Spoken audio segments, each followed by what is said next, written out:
It's the all-wheel drive event at Lithia Ford of Boise. From hunting trips to ski trips to Grandma's house. Nobody does AWD like LFB, Lithia Ford of Boise, where Ford begins in Idaho. Eat Lux your way with the Lux Cravings boxes from Taco Bell. There's the classic $5 box, the indulgent $7 box, and a whole new obsession in the $9 box, the Flamin' Hot Grilled Cheese Burrito. Try the Lux Cravings boxes at Taco Bell today. Find your sun with Sun Cruiser Vodka Iced Tea. Made with real iced tea and real vodka. Cold, refreshing, and made for moments like these all year long. Let the good times cruise with Sun Cruiser. As sports fans, we may cheer for different teams, but there's one thing that we can all agree on. We want the game to be big. And with 3 levels, 30 cabanas, a 143-foot screen, 6 clean pools, and endless cold drinks, it doesn't get any bigger or any better than Stadium Swim in Las Vegas. All sports, all seasons. It's more than a pool day. Stadium Swim. It's the only thing like it in the world.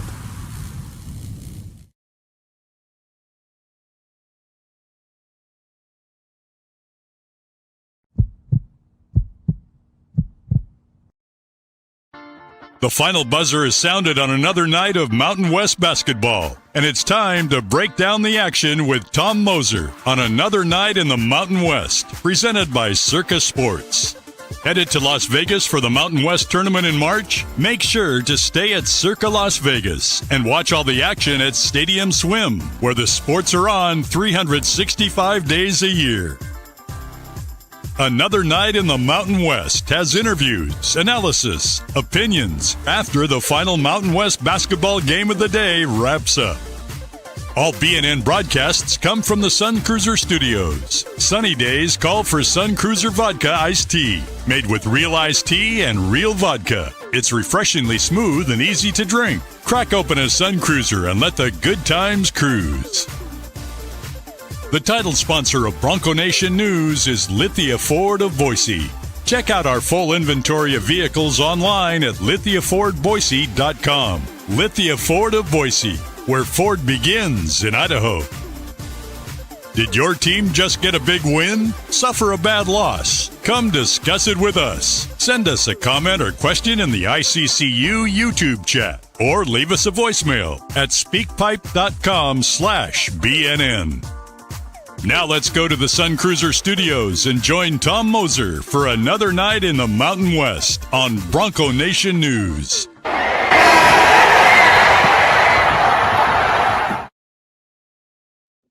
What's up, everybody? You are in the Sun Cruiser Studio here on another night in the Mountain West, Friday night, January the 23rd. I'm Tom Moser. I'm joined by the one and only Jeff Grammer, familiar to all of us. Jeff, how we doing? I'm doing good, man. I'm doing good.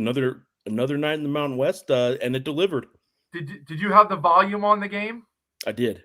The announcer even said it, and I clipped it quick and sent out a tweet, but it was getting kind of hectic at the end. And he said, just another night in the Mountain West. So maybe we might have to trademark that or copyright that. We'll have to talk to BJ. But yeah, it did deliver. So let's we're going to be joined actually live in a few minutes by MJ Collins of the victorious Utah State Aggies. So let's just kind of get the big picture discussion out of the way before we get MJ to join us, Jeff. For the better part of 30-plus minutes, it looked like the Aggies were headed for their 3rd straight defeat. They somehow, well, we know how Colorado State really struggled taking care of the basketball. But, I don't want to say I was losing confidence in the Aggies, but it didn't look good for them for a while. What were your thoughts as you watched this one unfold here in the second half? Yeah, I mean, everything you said, like it was CSU's game to win. They couldn't put 40 minutes together, right? I mean, that's the big thing in college basketball, right? Everyone talks about, can you put it together for 40 minutes? As one-sided as this game looked at times for CSU, and it did. I know that upset some Aggie fans when they just even hear that. Utah State was good enough to sort of keep it close and keep it within striking distance until there was one flurry, and Carson Templin had a lot to do with it, or at least finished a lot of it. I don't know if he was the one actually that started some of those turnovers, but he had like 3 dunks in about a 5-possession span that really just kind of looked like wow, CSU didn't know what to do and didn't know how to get out of their own way. And I just really think that this was a game that CSU, in the grand scheme of things, based on what they did in Logan a month ago, I just think, this was a good comeback kind of game.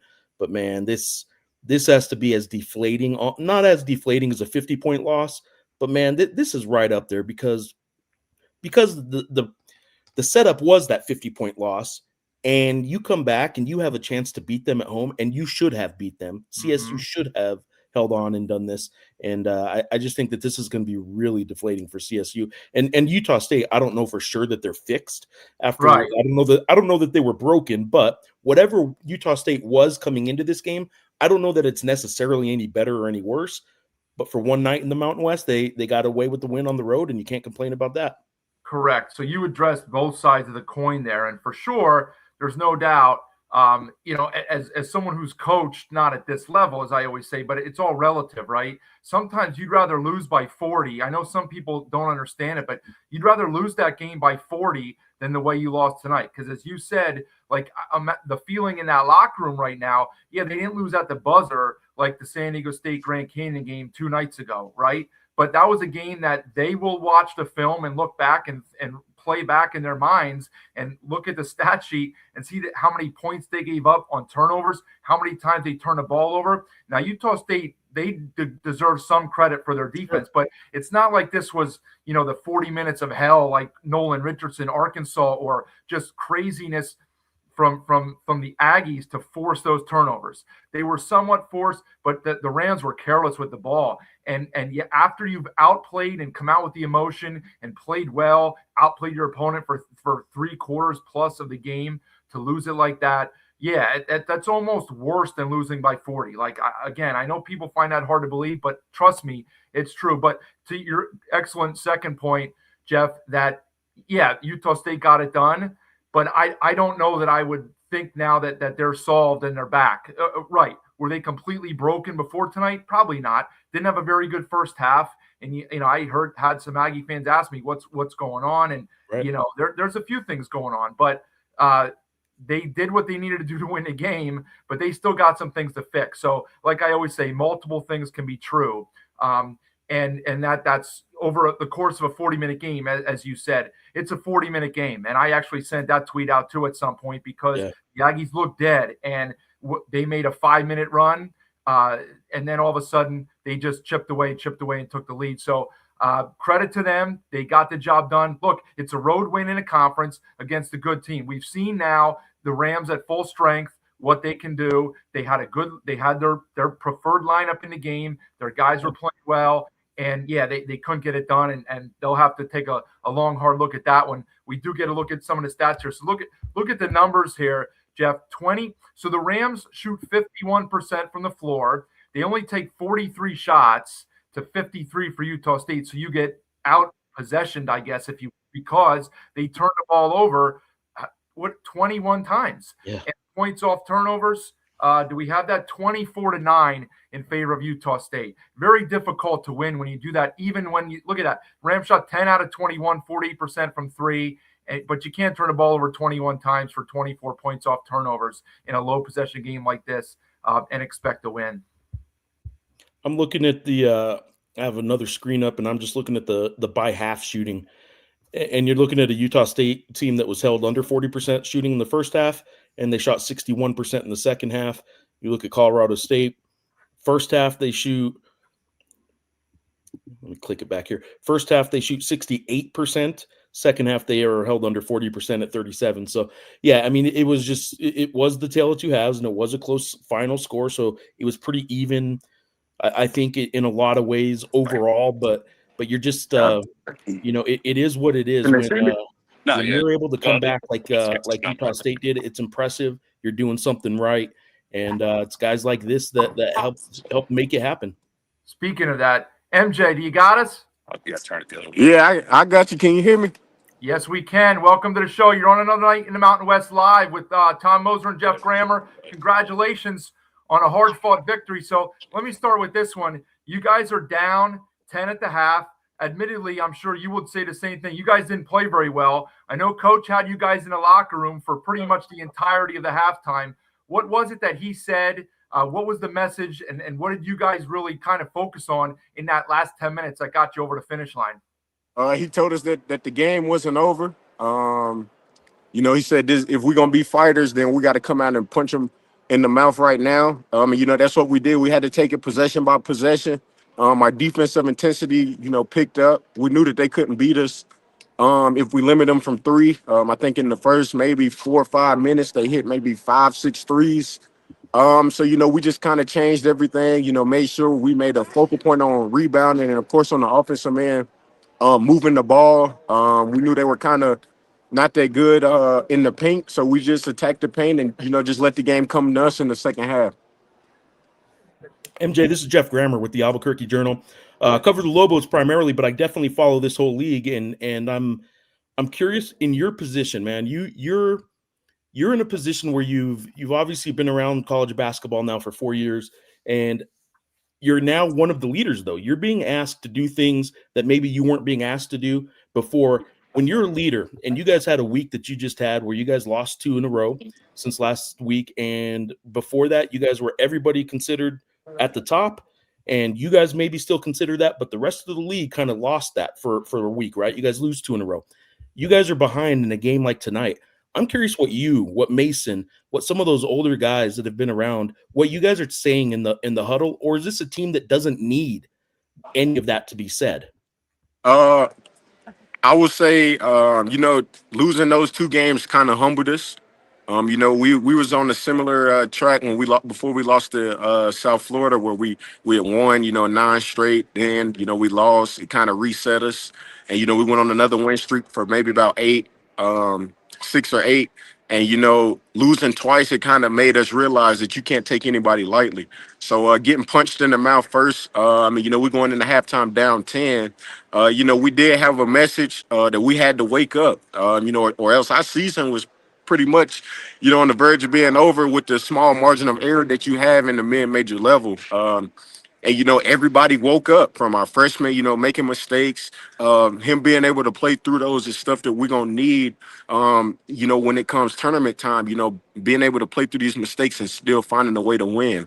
So just sticking together as a team and trusting each other is really the reason that we found a way to win tonight in a hostile environment.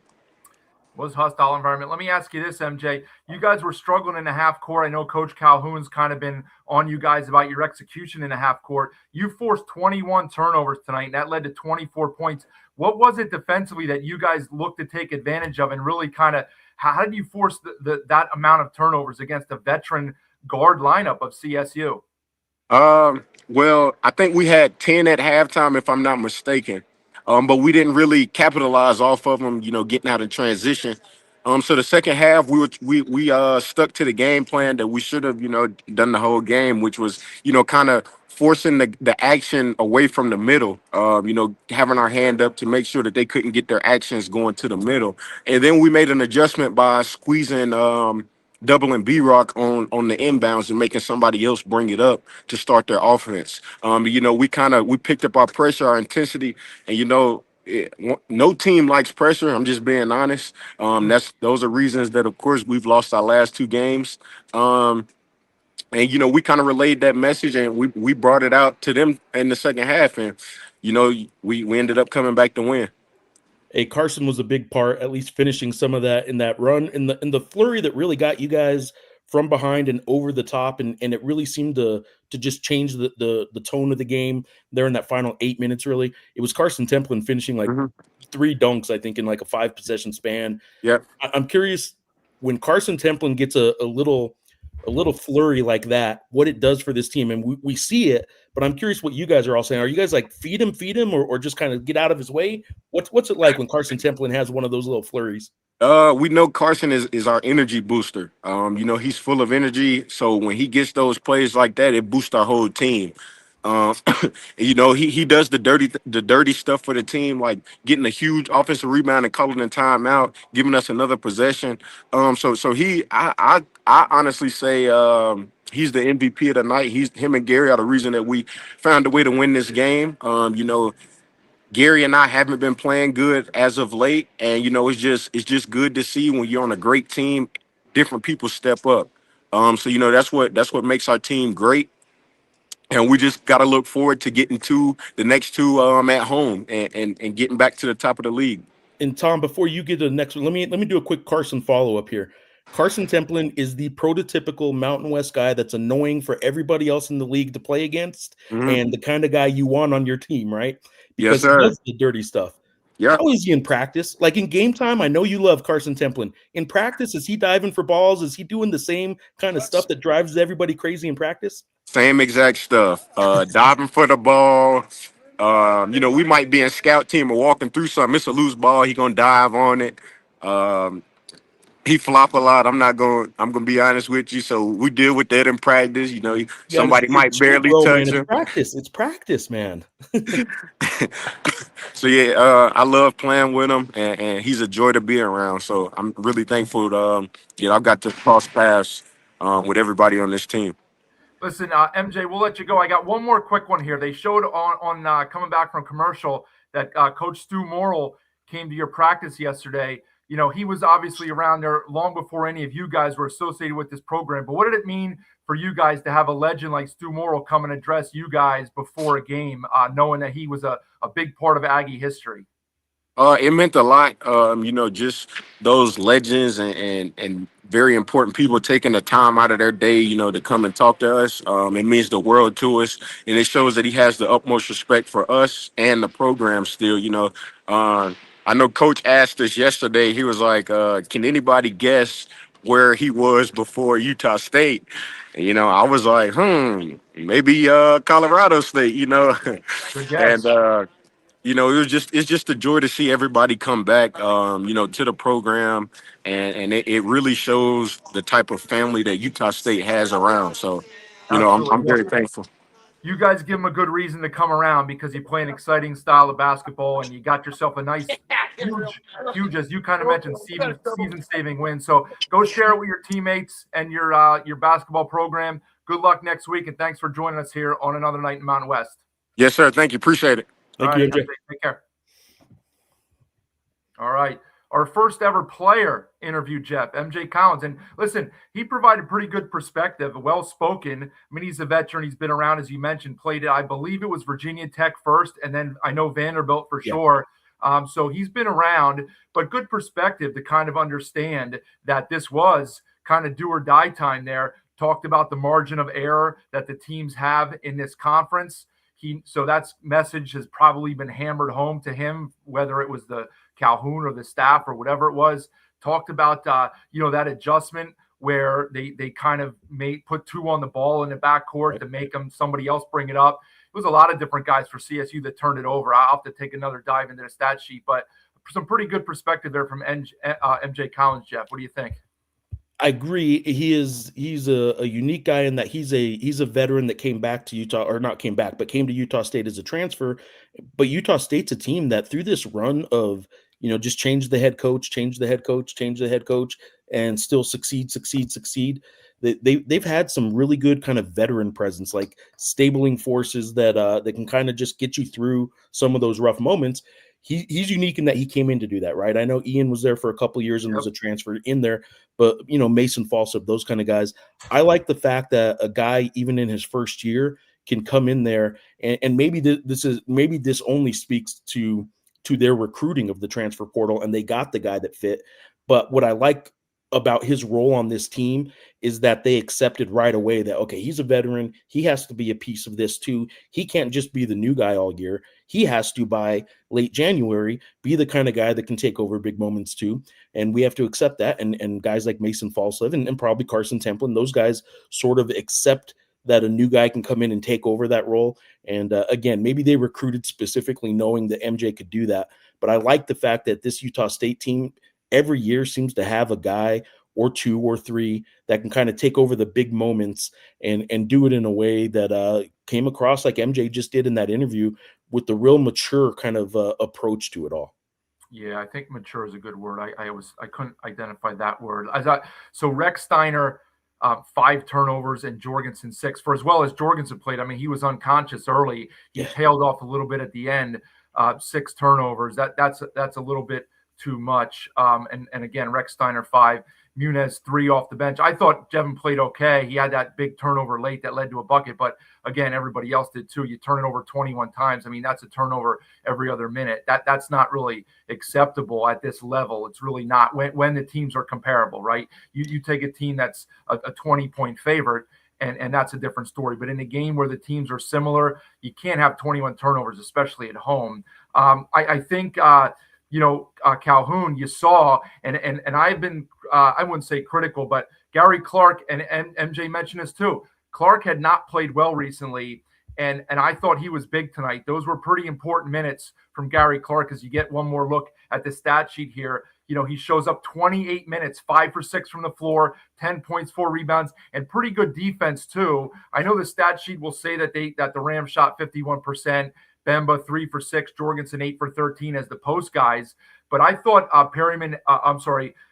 Gary Clark had some pretty important defensive possessions in there, took his fouls wisely, got called for one that probably wasn't a foul. But I think Clark was pretty important tonight after having a little bit of a down week or two. And that was very important because when he was playing well in the non-con is when the Aggies were rolling. And, one of the things about teams when they go through these peaks and valleys, we associate it with the team a lot, but a lot of it has to do with the individuals. And, that like Grand Canyon, I've talked about that a lot. Guys like Brian Moore starting to play better basketball, well, that's going to make you a better team. And when Gary Clark, and to a lesser extent, because he hasn't really been good all year, like a Tucker Anderson, when those guys become less effective on your team, you're going to perform not as well as you have in the past. So if Clark can get to that level where he was in the first 6 weeks of the season, doesn't necessarily have to be like an all-conference player, but just like a consistent guy off the bench. And if you notice, Calhoun started him in the second half. Keller pretty much got no minutes after he started.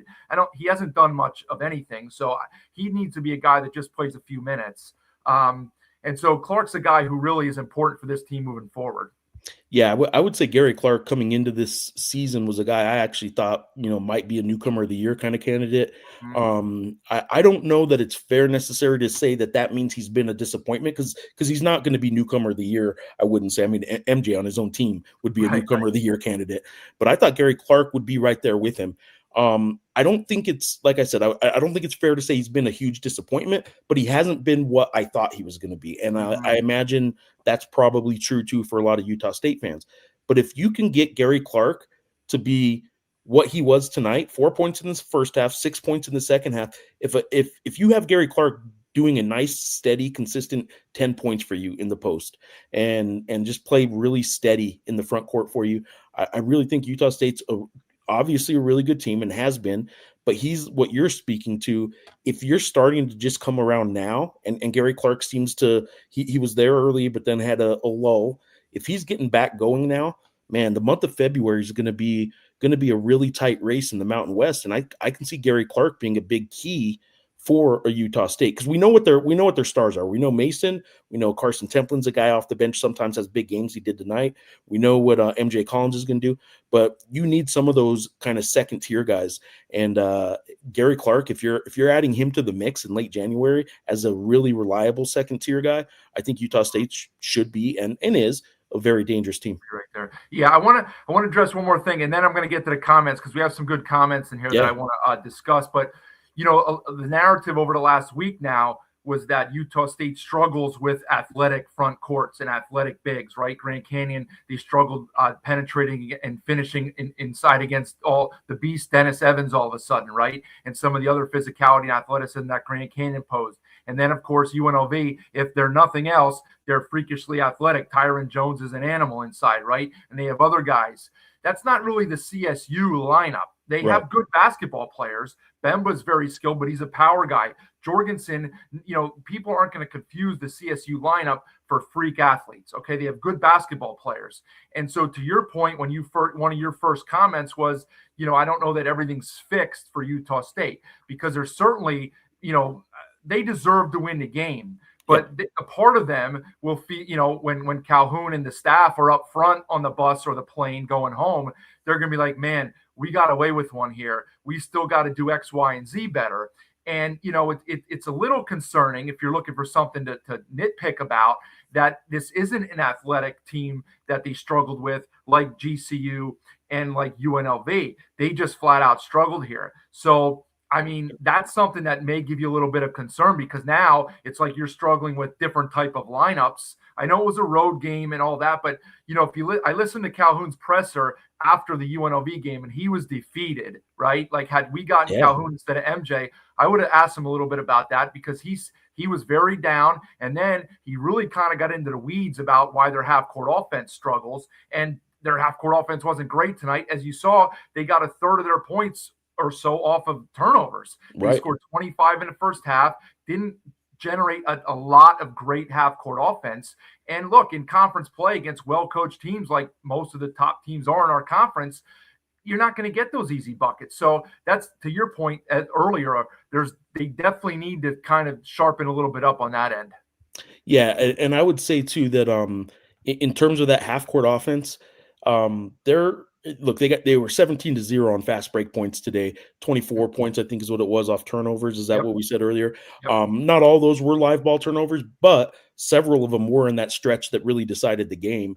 And that's obviously one side of that is Colorado State almost inexplicably they just looked a little panicked, a little rushed in that moment. Yeah. But for the Utah State side, they seized the moment. And yes, if you're only allowed one takeaway from a game, the takeaway here for Utah State is they found a way to win a road game when they didn't have their best game. Great. But we aren't allowed only one takeaway. You're allowed a few takeaways, right? This is layered. This is a whole season. And you're right. There are still concerns for this Utah State team. Now, maybe they made it through this really rough week that they had, an 7-day stretch, because it was Saturday through Friday. Mm-hmm. So maybe they made it through this stretch and they can kind of breathe easy a little bit now and catch their breath, right? But they didn't look tonight like the same team we thought of just last Friday. If you just go back 1 week, last Friday night before Grand Canyon, Utah State looked like tier 1, and then tier 2 was the San Diego States and whoever else you want to include there. I wouldn't say Utah State's back to that, but exhale, breathe easy a little bit. You got back on the winning streak, and you got a road win, and now you get to regroup a little bit. Yeah, sometimes all it takes is for you to, I don't want to say steal one, but get one that you feel like maybe you got away with a little bit because you didn't play your best game, and they haven't played their best game for a week now with 3 games, and maybe they'll get it here moving forward. Let me just take a break here as bring in Sun Cruiser, right? Jeff, you should get some Sun Cruiser yourself, our sponsor. Appreciate them being along for the ride. Also at the bottom there at Mountain West BNN. Don't forget, go subscribe to the channel here. Helps us out. Appreciate that. Those have grown lately. So let's keep doing that. Want to get to some of these here. Dallin, Aggies may have just saved their season. The loss could have been horrific. I mean, you heard MJ say it, and I think we all knew it. They lose that game, that's 3 in a row. You can forget about. I shouldn't say forget about, but your at-large chances really kind of take massive hits. But more than that, it's just the confidence thing and the fact that what are we now? Like, what are we? Do we have to lower our expectations as a fan base, right? So they did. David says that as we get some highlights here, the real Aggies showed up after a 2.5 game absence. I mean, they certainly look better. They still need to clean things up. There's no doubt about it. Now, part of that is, as you'll see a lot, I'm not going to put all of these on because many of them had the same sentiment, Jeff. Colorado State's guards, turnovers, epic disaster, right? I do want to get to one here that I saw that I wanted to comment on and actually did. I sent Steve Ivey a text during the game, and he responded with one later. We all is 24 points off turnovers a record? Not sure about that, but certainly not very every week that you see that. Rams collapsed and had bad turnovers. What did Utah State do to make Jorgensen a non-factor? So the one thing too, before I get to the other comment I want to make, Jeff, is it was interesting early in the half with Calhoun switching man to man. It was drawing fouls because you're getting Falslev and Allen guarding the bigs inside, right? And so Coach Faroukmanesh did a very good job there, as we would call it, like hunting a matchup, right? Where he can get a big on a guard and you're in trouble then. It's going to cause a double. You're going to have to rotate and help, leaves guys open, and the way the Rams shoot the ball, you really don't want to do that. I think one thing, the game got slightly choppy early in the half because there were several fouls called. And as weird as it seems, that may have taken CSU out of rhythm, right? Like they were near the bonus, like within the first 6 or 7 minutes of the half.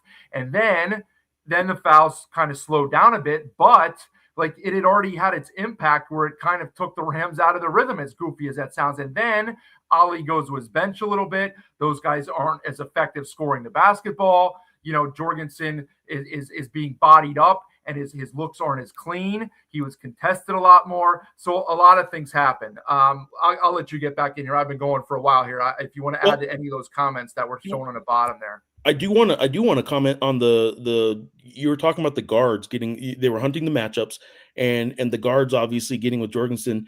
I really think that goes two ways. Sometimes when a big man is on the outside and because you hunted the matchup and you got what you wanted, but when the guards are down low, you can understand why Jorgensen and a big would have the advantage down low, but it also makes it almost easier sometimes for the guards to have just enough quickness and movement to then get a good entry pass and get the ball down there. Sometimes guards on the perimeter make it really hard to find the big. And I don't know that Jorgensen was actually getting the ball down low very often. When he was in the second half, in that second 10 minutes, and you can even look at that last shot, like he was a good 10 to 12 feet out, right? It wasn't like there were a whole lot of cuts and kind of flashes to the basket where the bigs were getting to the rim and the ball was getting to them in that final 10 minutes. So I think it's twofold. Sometimes the guards obviously are mismatched down low when you get the ball to them, but also the guards have an easier time on the outside. The offensive guards, then Colorado State's guards in this case, have the better opportunity, it seems like, to get him the ball down low. And it just, that didn't seem to be happening. Their offense seemed to really just kind of get stuck in place for that final 8 minutes or so. Their offense looked really poor. And I know Colorado State's offense at its best is as efficient as it comes, right? When they're knocking down threes, especially, but there's a lot of ball movement. There wasn't a lot of ball movement. And part of that's because the little ball movement they had, Utah State kept stepping in front of it and stealing the ball. But the ball movement seemed to die in the final 8 minutes for CSU. Yeah, well, there's no doubt. Like, look, obviously, as you mentioned, when you get mismatches, right, and then you're going to have bigs on guards out front. And so, as you said, it's not as easy to make entry passes, and the guards are quicker to fight. So they're not free buckets, right? Let's not make the mistake of thinking here it should have been a free layup every time there's a switch. It was just causing some mismatches and some fouls, and I worried about it for Utah State's side, but they got it straightened out, and it slowed Colorado State down. So give Calhoun credit for that. I do first, before, as Jeff and I were going through that little segment right there, you saw the highlight package that came from the Mountain West Conference's YouTube channel. So we appreciate them allowing us to show that package of highlights. And I do want to show one more comment, Jeff, that I had thought about, and then we're going to move on because we got to talk about some of the games tomorrow. We've been on this one for a while. It was the only game, but I do want to address this. Jay Williams says Ali needs to be better at calling timeouts. He seems to call a timeout 3 to 4 possessions too late. So here's the ironic thing about it is you get 3 timeouts in the second half, right? Now you normally don't need all of those because you get a free timeout every 4 minutes, right? So there's already 4 media timeouts baked in. Your opponent's probably going to call one, and then you get to the last minute, and oftentimes you'll have 1 or 2. But the funny thing is, Ali called one with 12 and a half left, and they were up 9, and there was a TV timeout coming in 30, 40, 50 seconds, and I thought that was for what Jay Williams is saying, he's calling too late. I thought he called that one too early. I didn't think that was a necessary timeout. It wasn't like the Aggies were on a big run. They were up 9, and then out of the timeout, bang, bang, live ball, layup, and it was a 5-point game just like that. Now, that's a spot where you want to call a timeout, but he had already called one. And then he did, in fact, need to call another one 2 minutes later. Maybe it was too late, but the problem is he had just called one. And then to add insult to injury, he ends the game with a timeout. So he called those 2 timeouts right in a short stretch. And then he eats a time. He goes home with a timeout when they brought the ball down 2 with 30 seconds left. Now, look, everybody has different philosophies on that. Some coaches like to call timeout and draw stuff up. Bill Self, BJ's guy, Bill Self, Tom Izzo, those guys are legends at drawing stuff up, right? Some guys don't want to do that because they don't want to let the defense set things up and they trust their guys.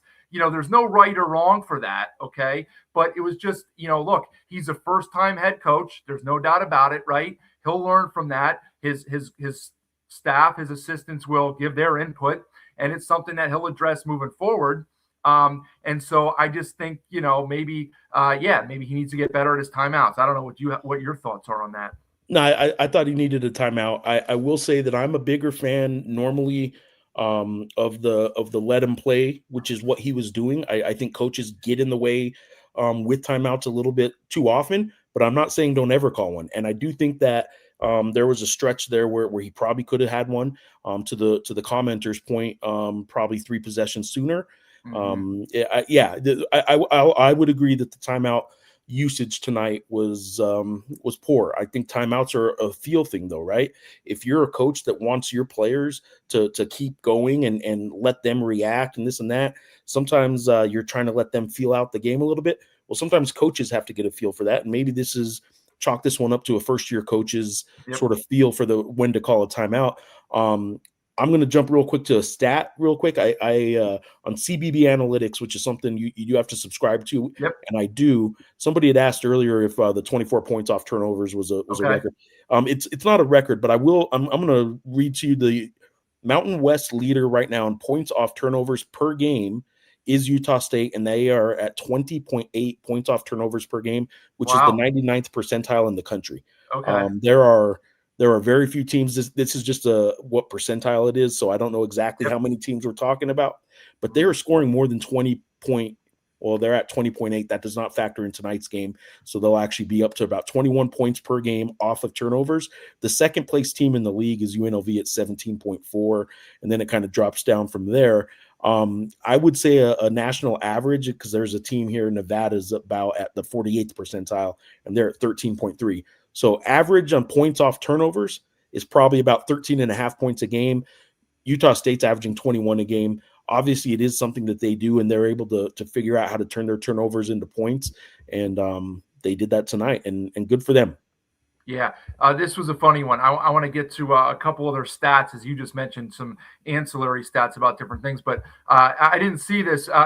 He wanted me to ask MJ, Sky did, what was Jorgensen yapping? He definitely was talking trash there in the first half. You could see it, and the cameras went right to him, and that's when they had things rolling. And the best way to kind of stop that trash talk is to stop them. But I wanted to point this out too. I was listening to another pod today, and you mentioned CBB Analytics. Haslam Metrics has all his stuff too, and I don't subscribe to that because some of those analytics and metrics they overwhelm me. Right, it's too much for me to process. I'm an old school guy, even though I don't look super old. I am, but Haslam has a thing, his momentum tracker, right? Like for teams going into today. This is wild.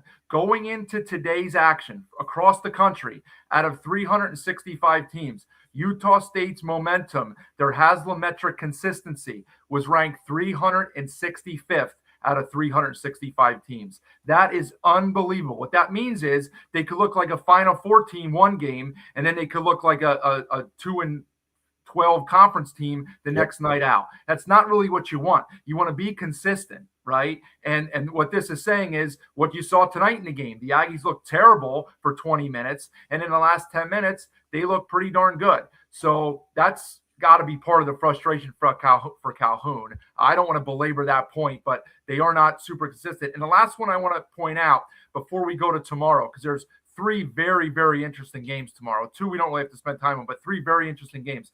So I did some looking on one of the websites that offers odds to win the conference, Jeff. I don't know if you saw this before today. So before tonight's game, here we go.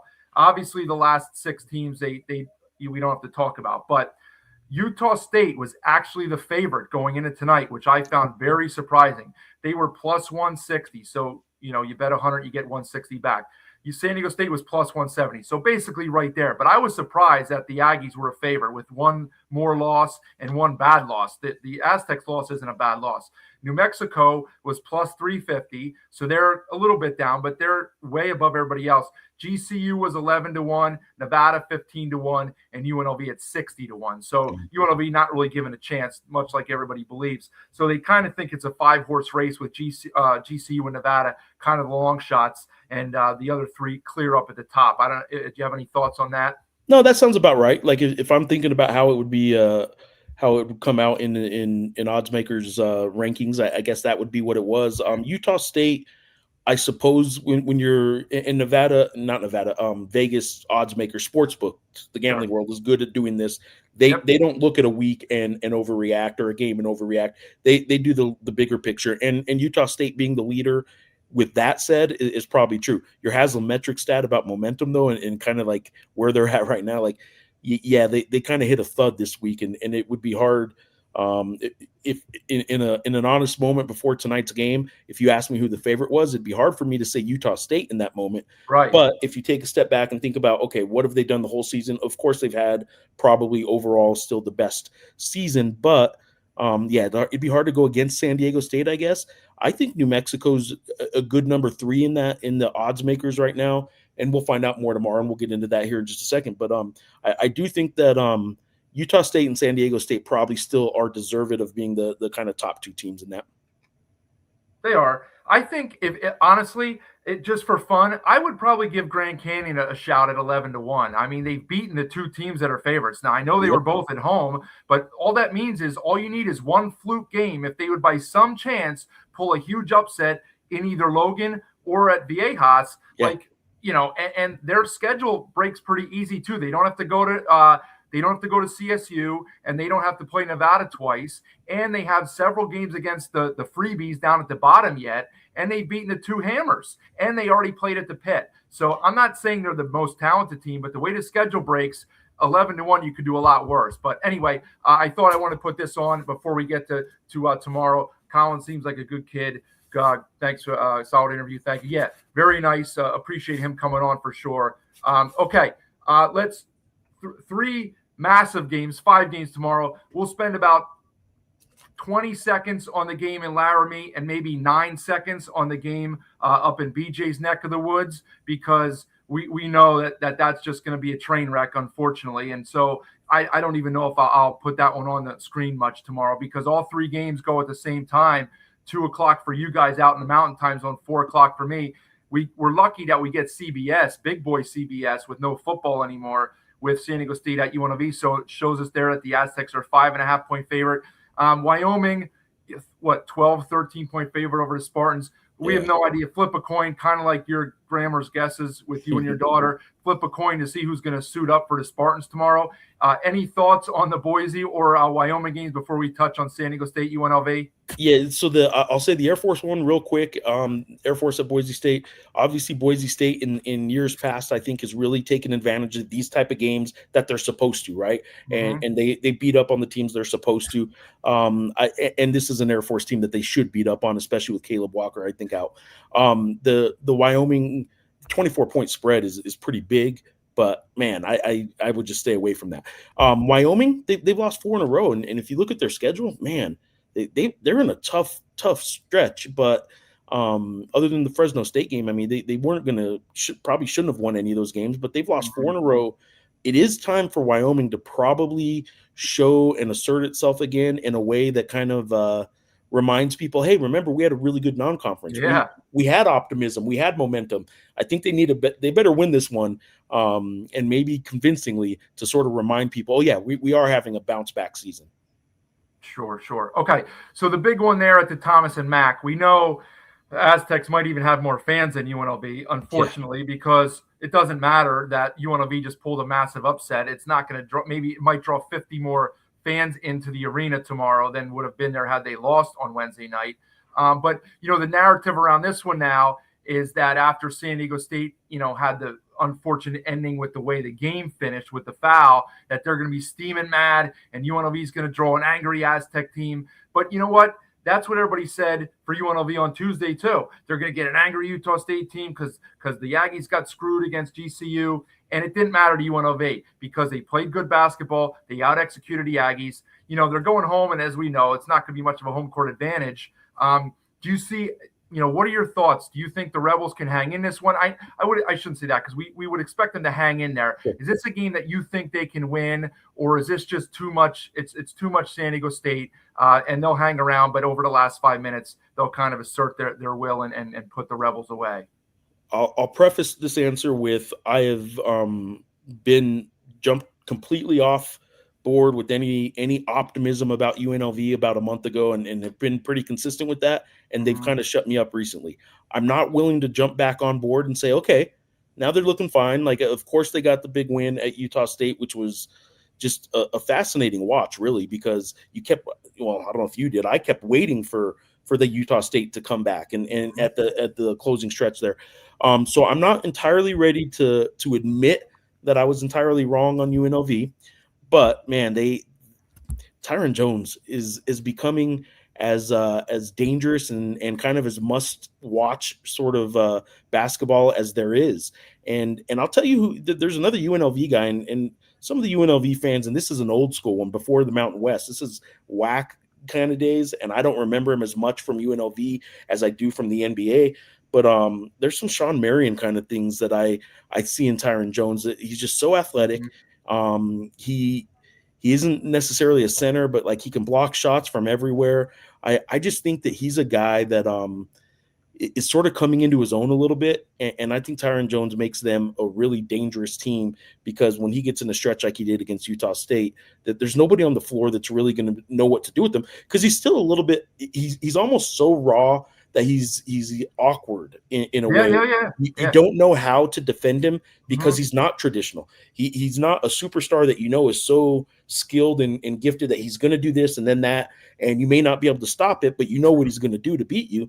He's almost still figuring himself out in a way where I don't want to say baby deer learning to walk, but like he's running down the court at times when I don't think he knows what he's going to do yet. Yeah. And it looks so awkward that the defender's out of position and ends up fouling him, trying to stop him. And it's just it's been fun to watch him when he's on a roll. I think he's as fun a guy to watch as there is in the league right now. And because of that, I'm not going to say UNLV doesn't have a chance, but I do think San Diego State certainly has the maturity, the we've been through this before kind of thing going, where this is a huge game, but it's because I'm still maybe stuck in my mind. San Diego State's the team that should be good, and UNLV is the team that should not be good. So I'm just going to ride that out. If you just look at this week, UNLV is probably playing as good as anybody. So why shouldn't they have a chance to win? Yeah, I was surprised that I saw the line at 5.5. I expected more like a 3 or 3.5. So maybe that's just, they're baking in the UNLV seesaw that you get. But, the unfortunate thing with Jones is that he's probably got about 15 games left in a UNLV uniform. And, he'll be off to a destination where he gets more exposure and more money in his pocket. Let's be honest about it. If it was 10 years ago, you could look and say, oh, this young man, maybe doesn't stay 4 years because he can go pro. Because he's not, as you mentioned, not polished at all in the low post game, but that doesn't matter. He had some ridiculous efforts in the non-con, just blocking, and you could see then he was very raw, but man, is he talented. So if he can, and he, unlike several of his teammates, he's not in constant foul trouble, so he does a pretty good job. He has good instincts and timing for blocking shots, which is important when you do that when you're a big guy. So, I'm curious to see how he plays because, look, what did the injury report say? Is Guath out? Is he questionable? He's out again. Okay. Yeah. Again, I don't know that really downgrades the Aztecs much. They look fine without him 2 nights ago. They know he's out, so they don't have to game plan with him being in and then have him miss the last 30 minutes of the game. So I don't really think that's a huge difference, as terrible as that is to say, because we know how talented he is. Yeah. I think it's just expected at this point. And Dutcher's got plenty of guys that he can throw out there, right? Like Compton, Compton could be a good matchup. That could be very interesting. I think you'll see Heidi struggle a little bit against Jones and his athleticism. He won't be able to do his jump hook over him, I wouldn't think. But Compton's quick enough to kind of, make him move and make him, challenge him a little bit. So I'm interested to see how that goes. But look, they're going to need guys like Bird to make shots and Waters to make shots. And those guys, as we know, have been inconsistent. Bird had a very good week last week, but he was poor the other night against Grand Canyon. Yeah. And so, that's an interesting game. I mean, obviously you favor the Aztecs. I don't know how much this matters because the turnover is so much more than it used to be. But I believe the Rebels swept the Aztecs last year in 2 games. So, maybe a little bit more for some of those guys like Bird and Waters, although Waters didn't suit up, but Bird and some of those guys to get a little bit of revenge for going 0-2 against UNLV, which hasn't happened much in the last 2 decades for any opponent of San Diego State. So, I mean, I would lean their way. Final thoughts on that one? Yeah, I think San Diego State is in a position now where I don't know what Dutcher's record after a loss is, but I imagine it's pretty good because they've been so good consistently anyway. I would be shocked. I would be as shocked if San Diego State lost 2 in a row, starting with Grand Canyon, as I am right now still that Utah State lost 2 in a row, starting with the Grand Canyon loss, and then went and lost to UNLV. Mm-hmm. So, man, UNLV has an opportunity to do something pretty unique where they're the back end of 2 shocking games to the Grand Canyon front end of it, to the 2 teams that were at the top of the standings. So that's a unique little nugget to all this. But UNLV did well the first time. They're playing at home. Pastner's a kind of guy that I think he can defensively make this game as ugly as San Diego State wants to make it too. Like, this could be an ugly shooting game where both teams shoot in the 30s. It might end up being high scoring for some weird reason because of fouls or something, but they're going to shoot like 35% each. And I don't know. I just think it could be a really ugly game. And I think there are 2 coaches that can ugly this one up a little bit. Well, if Passer can pull one out of the hat tomorrow, they'll be in a pretty good position here because everybody will have 2 losses and he'll have wins just like GCU does against 2 of the massive contenders. They only play the Lobos once. Yep. Where is that? Is that in Las Vegas Tuesday? So they don't go to the pit at all? Nope.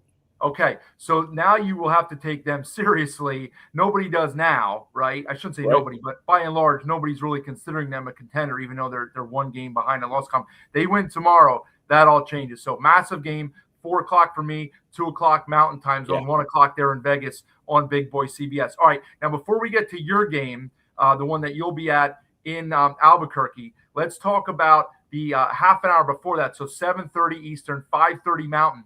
We have the trap game of all trap games here for GCU as they've come off back-to-back home run efforts at home, as we have mentioned, against Utah State and then San Diego State. I'm sure they have everybody on campus over the last week telling them how great they are, how they're going to do this, they're going to do that. They're all over the media, all over the news, all over everything. And now they're going to take a little trip into Northern California in front of 2,500 at most fans in a dead arena with no juice in the building against a team that I'll get to this caveat in a second, that has played very good basketball most of the time this year. And you want to talk about the definition of a trap game, like it doesn't get any trappier than this. And the odds makers, I think when we had the schedule there before, I believe I saw 3.5. So that tells you right there that they're expecting a close game. Now, before I get your thoughts overall on the game, I want to ask you about this because you saw Fresno up close and in person 3 nights ago. And on the injury report on Monday, we had Vance Wahlberg on Saturday night after their win. And he mentioned that Collins finished the game limping off the floor, but then he's not on the injury report on Monday, not even questionable or out, which to me implies that Collins is going to play. Okay. And then all of a sudden, Tuesday night, there comes a tweet from Jeff Grammer that it looks like Collins is not there. So is Vance, is our friend Vance, is he playing coy with like Bill Belichick style here with their injury report, or what's going on there? Yeah, there were some questions about that. To go from the night before availability report, not even mentioned as questionable, as you just said, to they do a 2-hour update 2 hours before the game, then he's thrown on as questionable. I'm going to add to that I don't know what Fresno State's usual pregame warm-up routine is, but they got to the arena a little more than 2 hours before the game. Most teams are in a 90-minute mode. There's a few teams that actually don't show up to the arena until like 1 hour. Some coaches don't want them just thinking about things and walking around. They just want them to focus. But they get there more than 2 hours. They did some warming up. I didn't even look at who was out there on the floor all that much because I still hadn't really thought much about, the availability report didn't show anything to pay attention to. Okay. They leave the floor warming up at about the 30 to 40 minute. Half of the team went up at about 40 minutes to go before the game starts. Half the team's already up. And then the rest of the team, except Jake Hybritter, stayed down and shot for forever. But the entire team, except one player, Jake Hybritter, was back in the locker room with 30 minutes to go and did not come back down until it was time to announce the starting lineups. Now, they turned in their starting lineups before that, so the Lobos knew by that point, but they weren't warming up, so nobody knew. If you're just watching who's warming up, you couldn't have known about Zion Collins until you saw the official lineup card that was handed to the scorebook, and I don't know exactly when that was, but it was really weird because they weren't even they almost like didn't want any Lobo coaches to know. Right. That said, Fresno State's been playing really good, and they were able to make this final score look good enough. But without Zion Collins, they are a very different team. I don't think they have great ball handlers without him, and I think that's what the main difference against the UNM was. We'll see if Zion Collins, if he doesn't play, we'll see if Grand Canyon's able to put the pressure on Fresno State ball handlers enough to make this a game that Grand Canyon can win comfortably. Or if he does play and they're not able to put that same kind of pressure, I want to see Grand Canyon go on the road and prove to me that, as you said, this is a trap game. And the reason this is a trap game is they just had so much fun at home for a week against two great teams. And then Fresno State's the type of team you look past. Yeah. Well, I will say this. He being Wahlberg, again, I'm not saying that he did anything wrong or that he shouldn't do, as we get the injury report up there. So again, correct me if I'm wrong, Jeff, I do not see Zion Collins on the injury report for tomorrow. I do not either. Okay. I do not. So everybody can see live here on Friday night, well, technically 1 a.m., 1:12 Eastern time, Saturday morning for me, 11:12 for you people in the Mountain Time Zone. Zion Collins is going to play tomorrow night, okay? Now, that, as Jeff just explained a few minutes ago, doesn't mean he's going to play because the same thing happened 4 days ago. But 3 weeks ago, after they had a good win, 2 wins in a row actually, they went and played at San Diego State, and he sat Collins out. Now, Collins was in a boot, to be fair. Yeah. But he went to Viejas knowing that they probably were not going to win the game anyway. Okay. I hate, he's not going to tell his guys that, right. But to me, like, that's what he's thinking. Okay. It's almost like the college version of load management, right? Yep. And so he didn't play Collins. They only lose the game by 15, kind of like the UNM game the other night, but they were down by 30 in the first half until the Aztecs stopped playing basketball, right? They started horsing around because, as you said, without Collins, they cannot run offense, right? So now they win 2 games last week. They beat CSU, and then they beat Wyoming. So not the heavy hitters, but 2 teams that are not the bottom of the conference, right? Good wins. And then they go to the pit knowing that, it's going to take a lot of things to come together for them to win that game, and Collins sits out. And now he gets a home game that's winnable, and I'm going to guess, not because of the injury report, but I'm going to guess that Collins is out there tomorrow like nothing ever happened. Okay. I would agree. Yeah. I will also add this. I don't do this often, but if Collins is not in the lineup tomorrow, for some of you people that care, I'll be the old Brent Musburger. I expect this to be a very low scoring game tomorrow if Collins is not in the lineup, because Fresno cannot run offense, and I don't expect GCU to score a lot of points at all tomorrow because I don't think they're going to be flying high, as we mentioned. The biorhythms, the way that they've been body-wise, mental-wise the last week, I'll be stunned if they come out and score in the 80s tomorrow. And if Collins isn't there, I can't see Fresno getting into the 60s because GCU has good defense and a defense travels. So if Collins is out, very low scoring game. If Collins is in, like you said a few minutes ago, should be very competitive and an interesting test for Grand Canyon. You want to add anything to that? I'll add this to that. If you just look at the score in the pit, they scored 25 points in the final 5 minutes and 30 seconds, did Fresno State. This was a 20-point game at the under 8-minute mark. The fouling in this game in the final 5 minutes was something I've never Right. I just haven't really seen a game quite like that. It wasn't ever in question. The Lobos won, but man, they got a lot of points at the free throw line in the final 5 minutes. Did Fresno State? But yeah, it wasn't because their offense was particularly good at any point in that game. But they were the Lobos' final 5 minutes fouled them a lot. But it is worth a shout out here in that Lobo game. One of the best performances in the pit this year by an opposing player. And he's been playing really good since Christmas. Is Deshaun Gorey, a freshman forward. He's guard is what I guess he prefers to be called. But he had 31 points, 14 rebounds, and 5 assists in the pit. And even though they lost, he was the Ken Palm MVP with stats like that. He's been averaging a double-double pretty much since Christmas.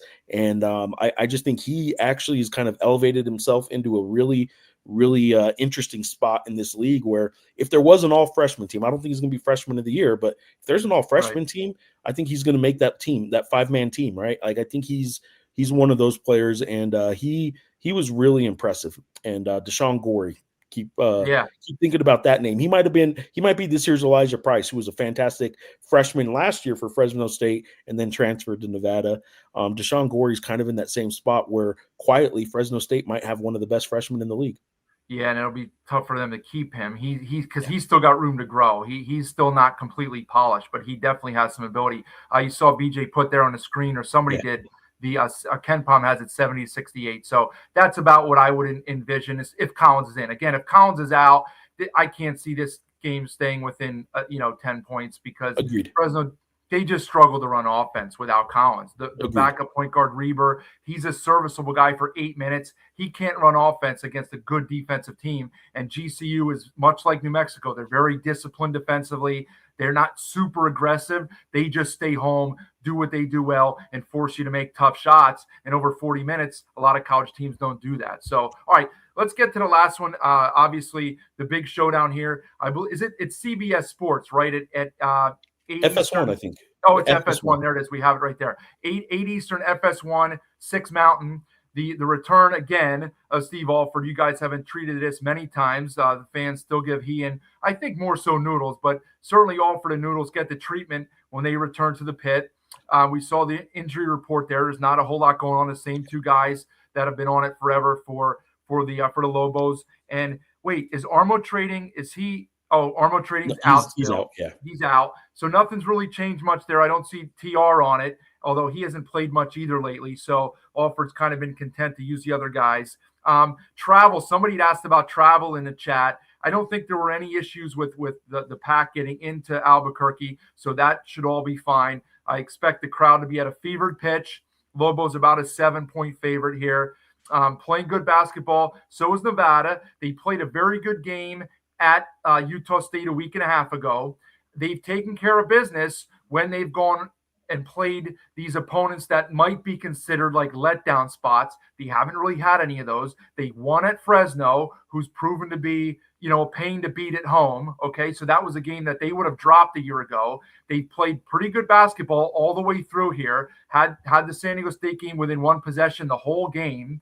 Just didn't come out on top. I mean, do you see this as a pit game where the fans are rolling and it spirals out of control for Nevada and the Lobos pull away in the second half? Do you see this as an Alford game where he just kind of mucks it up and shortens it and they make enough shots and they have the lead with 5 to go and the Lobos got a rally? What are your initial thoughts on this Titanic showdown tomorrow night in the pit? Yeah, I think matchup-wise, I like what the Lobos do compared to what Nevada does offensively and what the Lobos defensively do. While Nevada's leading the league right now in league play in three-point percentage, and I was a little surprised to see they're like 10th, I think, nationally in three-point percentage. They don't take many. They're one of they actually take some of the fewest amount of threes, which is kind of interesting. If you just look at their best 3-point shooting team in the league, because they're shooting 42% in league play. Fantastic. The Lobos want you to shoot threes. They lure you into shooting threes. They protect the rim. I think there's only 4 teams in the country that actually have opponents shooting a higher volume of threes, the 3-point rate. So UNM wants you to shoot threes, and if you're playing a Nevada team that's leading the conference in percentage, you think that might be a big factor. The reality is Nevada's only had 3 games all year where they've hit 10 3-pointers. They're only double-digit threes 3 times, and I just don't see that as being a big factor. What I found out today is that Nevada leads the Mountain West, and they're like in the 95th or 96th percentile in the country in mid-range twos. So Yep. we're not talking layups or paint twos. Non-paint 2-pointers, they have taken 195. And if you think about 2026 basketball and modern analytics basketball, that's the worst shot you want, Yeah. right? Yep. Now, the best shot you can take in basketball is the shot that you're comfortable with. So if they're comfortable with it, go ahead. But UNM and Eric Olin's offense wants you shooting those shots, and they'll keep pushing you out. Take the threes, take those mid-range twos. Um, I think what Nevada does is probably what New Mexico wants them to go ahead and do anyway. Yeah. So I kind of like the matchup in that regard for New Mexico. That said, Steve Alford knows that, and Steve Alford's been around long enough that I want to see what wrinkles he and Noodles kind of puts into what they're doing offensively to see how they match up against the matchup zone that Eric Olin's been putting out there. And again, this may surprise people too. Maybe not if you've watched them, but UNM is leading the Mountain West in defensive efficiency in KenPom right now in league play. They're making it really hard on teams, and it's not because they have a great shot blocker. They are stealing the ball quite a bit, but what they do is they just make you think more than you want to think. You're running your offense, and then you kind of stop to do the pass you normally do, and then you realize that's blocked. So like they're in the lanes and they're doing things that confuse teams, and they make teams think. They try and take away the first and second options. And a lot of their turnovers, opponent turnovers against New Mexico, you'll see is when they kind of take that extra step because they realized, oh, that pass wasn't there. And you can see a team having to think more than they like to in offense. I think Nevada is going to have a hard time trying to figure out this zone that Eric Olin has the Lobos playing pretty well. Well, you were just talking about Olin right there a second ago. You were talking about the longtime coach of both of these programs, Steve Alford. We have a soundbite courtesy of Nevada Sportsnet on Twitter here from Coach Alford talking about his guys playing at the Pit. I'm going to roll that here. Really good and really good at home. They haven't lost at home. That's a tough place to get wins. I've coached there, and I've coached against them in there. So that is it's one of the top 5 home courts in all the country. And so we know we've got to go in there, and for 40 minutes, we got to be really tough-minded. And now you're going into 15-5 and one of the toughest places to play anywhere in the country. This is going to be a tough environment to play in, but I'm excited. We play Utah State last Wednesday. That's probably the craziest environment I've ever played in. So I know the Pit will be the same, but just the way we've been practicing, the way we've been preparing, the way we go at each other every day in practice is, I think we're getting ready for a good road game. So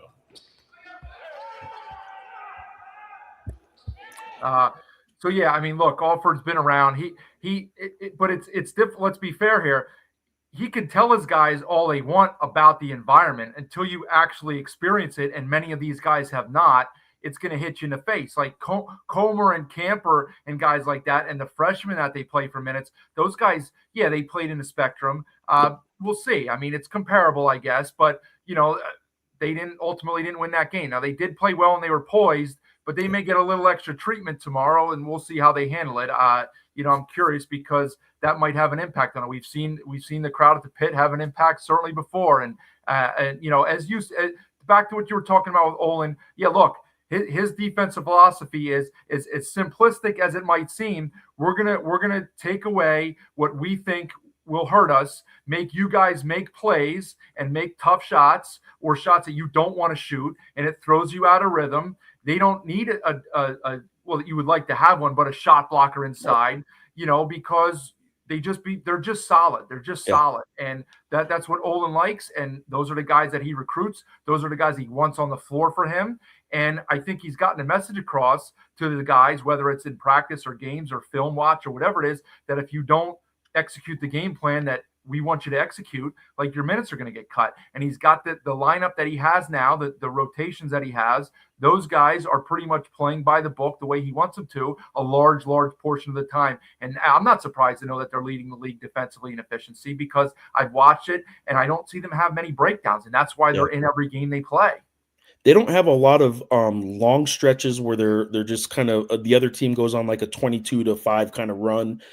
First half against Nebraska was awful earlier this year. I'd say the first half, really the last 10 minutes of the first half at San Diego State kind of got away from them. And then they had a great second half at San Diego State. But for the most part, like they're just steady. They just kind of keep doing what he asks them to do, and they don't have big dips. There are two streaks I want to mention here. One is, speaking of Alford's comments about playing in the pit, and certainly Steve Alford had it rolling here a decade ago as well as anybody has in UNM history. So he knows the pit well, but UNM does have a 22-game home win streak. That is all 11 games this year. They're 11-0 at home this year under Eric Olin, and the final 11 home games of the Pitino era. So they're at 22 games in a row that they've won in the pit. That's tied for the 5th longest active streak in Division I. The only other team in that realm of, I think there's 7 teams that are at 21 wins or higher in a row that plays at home tomorrow. It's UNM and Duke. Duke hosts Wake Forest. So they're not probably going to pass anybody tomorrow, but if they get a win, they're still in this stretch of 22, could be 23 home wins in a row. And they do like playing in the pit, and the pit fans are coming around to who is this new guy and this entirely new roster. So 22-game home win streak is one streak I wanted to mention for UNM. Steve Alford, when he got to Nevada, he kind of owned UNM for a while. It was during the Paul Weir era, and then early on in the Pitino era. Alford kind of had UNM's number. And look, even the Lobo fans here that love Alford still, they were getting kind of frustrated but they can't ever beat him. Well, now flip it a little bit. UNM's won 4 in a row. The longest active losing streak that Steve Alford has in the Mountain West is against UNM. He lost both games each of the previous 2 years. He has a 3-game losing streak against San Diego State and against Utah State, but there's a 4-game losing streak that he has against UNM. I guarantee you, he and Craig Neal, they don't want that. So they're going to have a game planned up, game plan drawn up pretty good. I think each of the last 3 years, we had some dynamic finishes between these two teams. Last year, of course, it was Nelly Jr. Joseph's 15-foot prayer at the horn off a loose ball, literally at the buzzer, that saved that game for the Lobos. The year before, there was a Blacksher hit one that somehow rolled in from a weird angle off the rim to give the Wolfpack a 1-point win. There was a Mashburn game in there where he hit some threes. They've had some really good games. Let's hope that we get one tomorrow night. And I just want a good game. I'll get to a few more comments before we wrap it up. We've been at this for well over an hour here.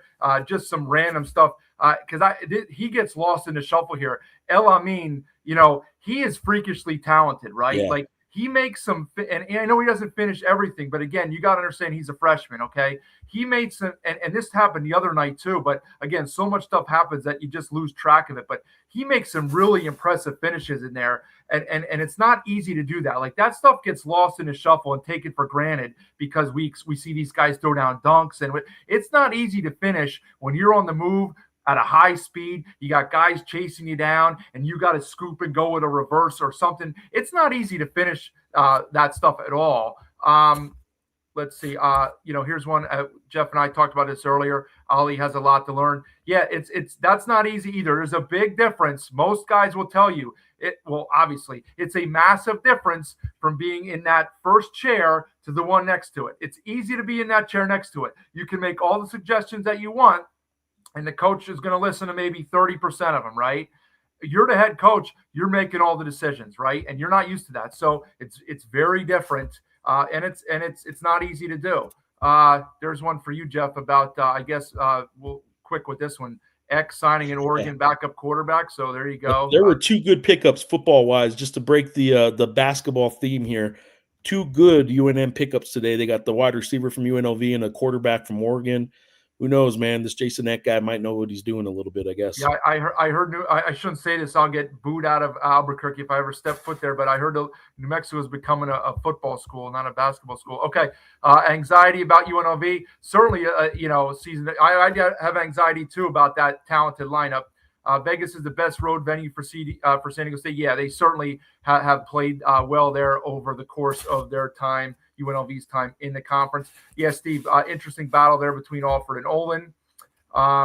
Let's see. I don't know if there's much of anything left that we want to add on here. Oh, there we go. Okay, T-Mac, is it San Diego State fan? Appreciate a consistent quality broadcast.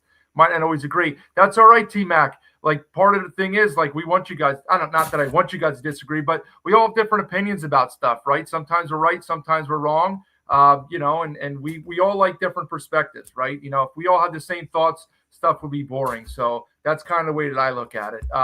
Jeff, any last thoughts here before we get us both and everybody else out of here on this late Friday night? I would say this, that I kind of went into this weekend or this week thinking, after this week, I think we're going to have a hierarchy. I think we're going to really know who the top 2 or 3 teams are. Now I don't know. I'm back to thinking maybe I don't know. If Nevada wins in the pit tomorrow, they're absolutely deserved of being considered a title contender. If UNM wins tomorrow against Nevada, I don't know that tells us that Nevada can't kind of play themselves into that. They'll only be at 3 losses. But I think New Mexico's probably earned their position, because we're talking this year with 12 teams, 4 teams get the bye. So let's say who's a top 4 team and going to get a tournament bye. I thought we would kind of have a good idea about that tomorrow. Now I'm still thinking that it might still be 5 or 6 teams that we're still debating. San Diego State, Utah State, UNM, I think those 3 I'm comfortable saying are there. But who's fighting for that 4th spot, man? Nevada, Grand Canyon, still very much in that mix. Well, if San Diego State deposes of UNLV tomorrow, they're an easy drop out of that top 6, right? And I know it's not a bye, but if you get the 5th seed, you're basically playing like an inter-squad scrimmage on Wednesday, Force. right? I hate to say it, but that's just the way it is. So, it's not, you'd rather have 4 than 5, but all you're going to have to do is get some of your guys some extra run, and you're not going to play the starters more than 15 minutes, right? That's right. And you're going to play the same opponent that, they'll have a little bit more rest. It will hurt you then by day 3 or day 4, maybe, but it's not that big of a difference. But yeah, you'd rather have 4, and UNLV wins tomorrow, scrambles everything. But if San Diego State takes care of business, then I think we can say we certainly have a top 5, and those 5 could be back. Look, this happened last year where we had, I think, 5 or 6 teams. Now, the teams were different because Boise and CSU were up there, and Nevada and UNLV were not, and Grand Canyon wasn't either. But New Mexico, San Diego State, Utah State, Boise, and Colorado State, those 5 teams were all within a game or 2 with like a week or 2 left in the season. So, I mean, would it surprise you or I if that happened again? Certainly not. I do want to thank, we just had that T-Mac comment on there. He had given us a tip, which is much appreciated. Certainly not expected or required, but we do appreciate that. And you're tuning in, as with everybody else tuning in. So we've been at it for well over an hour here. We got another show tomorrow night. Jeff will be otherwise occupied as the late game. So but I fully expect if there was an hour tonight, an hour and 17 minutes, and counting on a 1-game night, I fully expect your show tomorrow to be 5 hours with 5 games. Okay. Yeah, I'll check back and let you know how that works out. In the meantime, as I did earlier, you see it at the bottom right now. Go subscribe at Mountain West BNN. You guys are already all following Jeff's stuff. He'll send out some great tweets tomorrow, information before, during, and after. Maybe a surprise injury or scratch like he reported the other night with Collins. Maybe not. I'm sure he'll have some interesting tidbits on Noodles and or Alford. One more shout out for the Sun Cruiser here. I will be back tomorrow, so it'll be an earlier show with the 8 Eastern, 6 Mountain tip-off. Of course, we know what that means, 8:15, right, and 6:15, because these networks now, they can't get it right, but that's fine. Still an earlier tip. We'll see who we can get on tomorrow night. Appreciate MJ Collins one more time coming on with us. Jeff, appreciate you being here, and I'm sure we'll get you back on at some point soon. Enjoy the game. Enjoy the atmosphere tomorrow night, and we'll catch up with you again soon. Much appreciated, man. This was a good one tonight. Yes, sir. Thanks, buddy. All right, thanks, everybody, for being here. We'll talk to you again soon on another night in the Mountain West.